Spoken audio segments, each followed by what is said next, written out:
जय हिंद साथियों, मैं विकास पाल और आप सभी साथियों का विकास पाठशाला पे बहुत बहुत स्वागत है।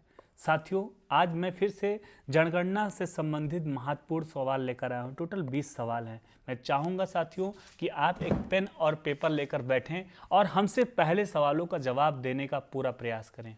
लास्ट में आप कमेंट में बताना कि आपके 20 में से कितने सवाल सही गए।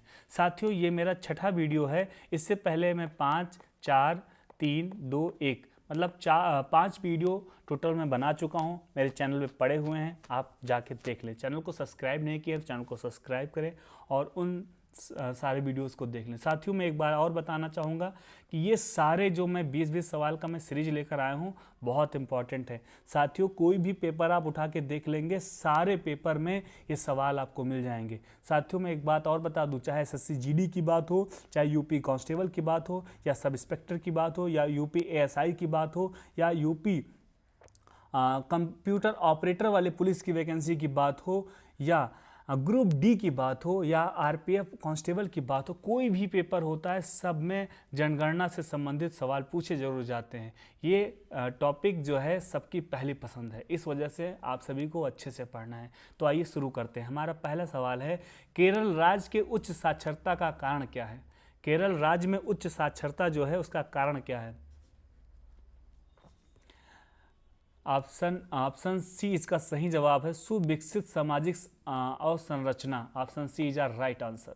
हमारा दूसरा सवाल है, भारत के 2 सर्वाधिक साक्षर राज्य कौन से हैं? भारत के 2 सर्वाधिक साक्षर राज्य कौन से हैं? पहला तो केरल है और दूसरा कौन सा है? मिजोरम है। सबसे ज़्यादा साक्षरता दर कहाँ है? केरल में है और दूसरे नंबर पे मिजोरम आ जाता है। Option D is our right answer. Okay, हमारा साथियों ये इंपॉर्टेंट है। वैसे में 20 सवाल मेरे इंपॉर्टेंट हैं, लेकिन ये सर्वाधिक इंपॉर्टेंट हैं। हमारा तीसरा सवाल हो जाएगा कि 2011 की जनगणना में साक्षरता ज्ञात करने हेतु किस आयु वर्ग के लोगों को सम्मिलित किया जाता है? बहुत सही सवाल है, वेरी इंपॉर्टेंट, आप लिख लीजिए।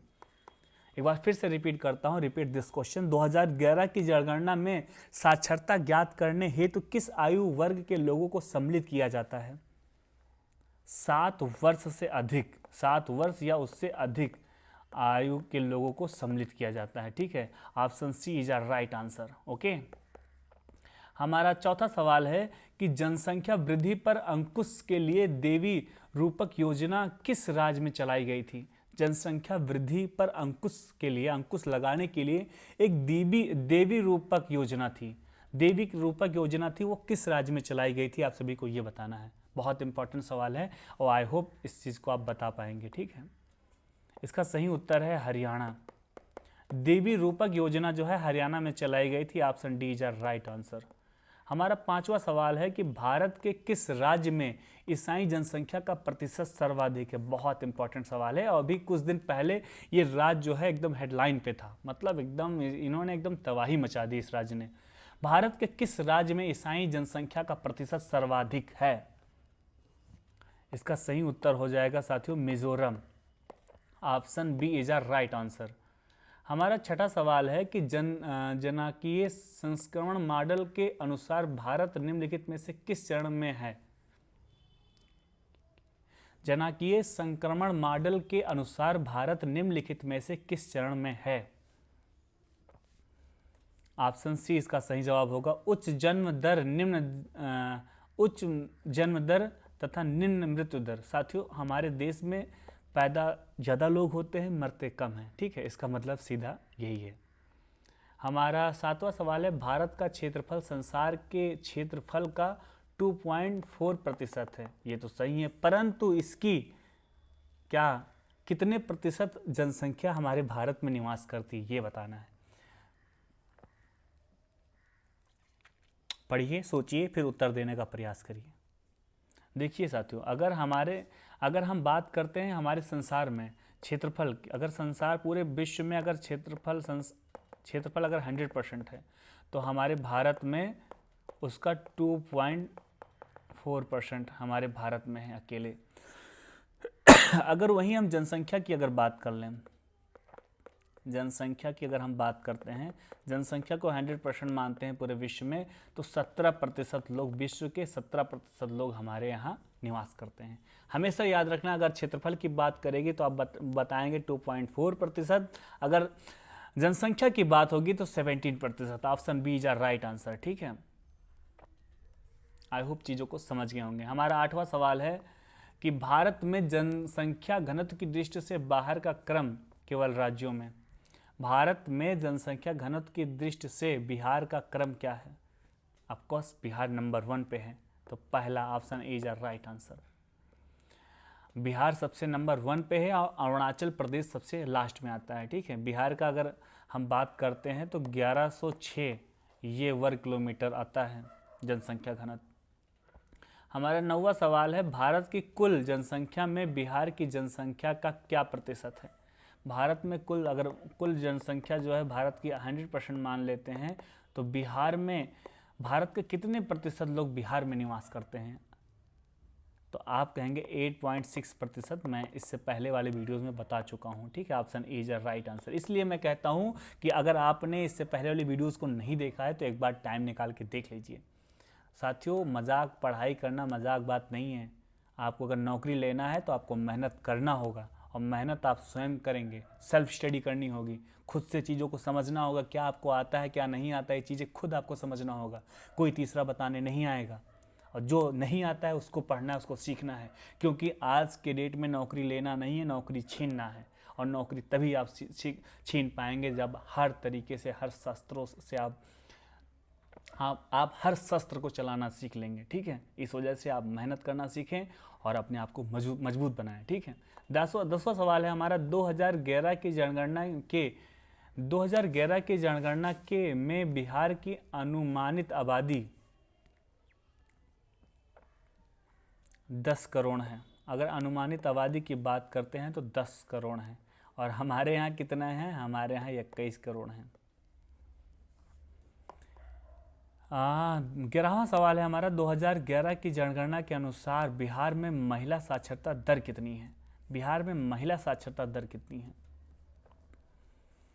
इसमें 51% इसका सही जवाब है, 51.5%। Option B is right answer. हमारा 12वां सवाल है कि जनगणना 2011 के अनुसार देश में सर्वाधिक जनसंख्या वाला राज्य कौन सा है, जहां लगभग 20 करोड़ लोग रहते हैं? अभी मैंने आप सभी को बताया उत्तर प्रदेश सर्वाधिक जनसंख्या वाला राज्य हमारा उत्तर प्रदेश है, जहाँ पे 20 करोड़ लोग निवास करते हैं। वहाँ के मुख्यमंत्री जो हैं योगी आदित्यनाथ हैं, और राज्यपाल जो हैं आनंदीबेन पटेल हैं। और बस साथियों, आप सभी को एक बात और बता देना चाहता हूँ कि इस बार 2025 में महाकुंभ चल रहा है हमारे प्रयागराज में, और प्रयागराज भी उत्तर प्रदेश में है। इस वजह से अगर आप सभी अगर नहीं गए हैं प्रयागराज तो एक बार जाएं, क्योंकि लोगों का ऐसा मानना है कि 144 वर्षों के बाद ऐसा संयोग बना है, 12 गुणे 12, तो ऐसा संयोग अब फिर 144 वर्षों के बाद आएगा। इस वजह से आप सभी को एक बार जाएं और डुबकी लगाएं। ठीक है, और कमेंट में हर हर महादेव जरूर लिखना। हमारा 13वां सवाल है, जनगणना 2011 के अनुसार भारत में लिंग अनुपात क्या है? जो हमारे जनगणना 2011 में हुआ था, भारत में लिंग अनुपात उसके मुताबिक क्या है? ठीक है, आप सभी को बताएंगे। 1000 में से 943 लिंग अनुपात हैं, मतलब 1000 पुरुष हैं तो 943 हमारे यहाँ महिलाएं हैं। Option B is our right answer. हम 14वां सवाल की अगर बात करते हैं, भारत में जनसंख्या वृद्धि के इतिहास में कौन सा वर्ष महाविभाजक का वर्ष कहलाता है? 1921 इसका सही उत्तर है। बहुत सारे विद्यार्थियों को इसका जवाब पता होगा, नहीं पता है तो एक बार राइट डाउन कर लें। इसी वजह से मैं कहता हूं पेन और कॉपी लेकर बैठें। ठीक है, भारत में जनसंख्या वृद्धि के इतिहास में कौन सा वर्ष महाविभाजक का वर्ष कहा जाता है? तो option D is right answer, 1921। हमारा 15वां सवाल है कि 2011 की जनगणना के अनुसार सर्वाधिक कुल शहरी जनसंख्या वाला राज्य कौन सा है? 2011 की जनगणना के अनुसार सर्वाधिक कुल शहरी वाला जनसंख्या वाला राज्य कौन सा है? हम बात करेंगे साथियों, अगर यहाँ गोवा होता तो गोवा सही हो जाता, गोवा नहीं है तो महाराष्ट्र सही होगा। ठीक है, option B is right answer. हमारा 16वां सवाल है, निम्नलिखित में से वह राज्य या संघ राज्य क्षेत्र कौन सा है जिसमें कोई अभिज्ञात जनजाति समुदाय नहीं रहती है? ये हमारी दिल्ली, भारत की कैपिटल, भारत की राजधानी, खूबसूरत सा शहर दिल्ली।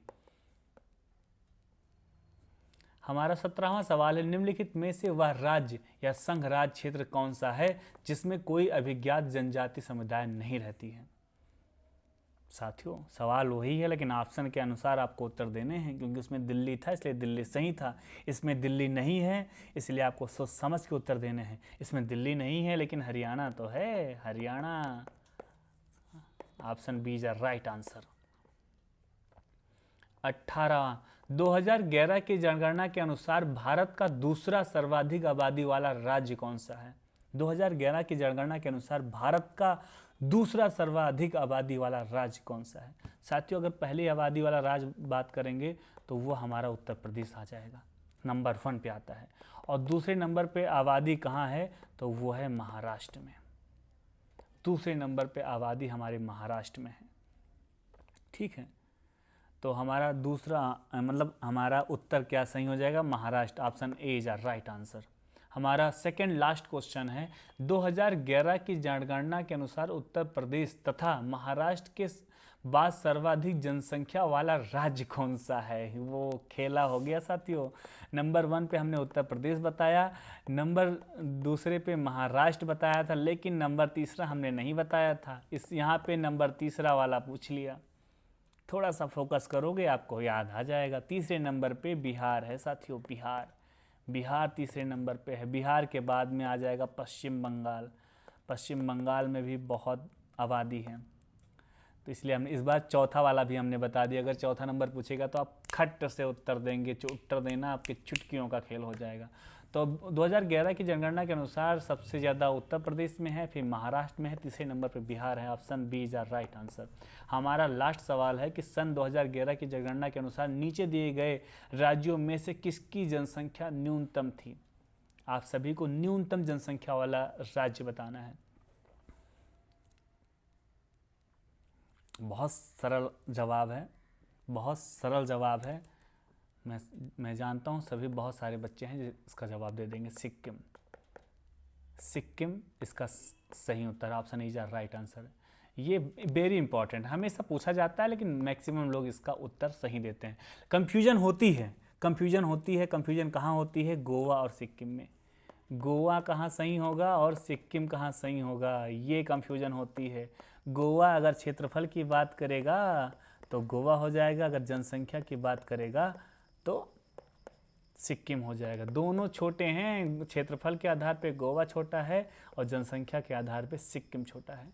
देखो जहाँ जनसंख्या होगी वहाँ सिक्कों की ज़रूरत होगी, सिक्का मतलब पैसा की ज़रूरत होगी, और गोवा छोटा है, गांव है, गोवा छोटा है। बस इस तरीके से आप एलिमिनेट कर सकते हैं। जहाँ जनसंख्या होगी वहाँ सिक्के खर्च हो गए, यानी सिक्किम। इसी के साथ मैं एक होमवर्क देता हूँ। होमवर्क क्या है, आप सभी को बताना है कि हमारा जब देश आज़ाद हुआ था, आज़ादी के बाद सबसे पहली जनगणना कब हुई। भारत आज़ादी के बाद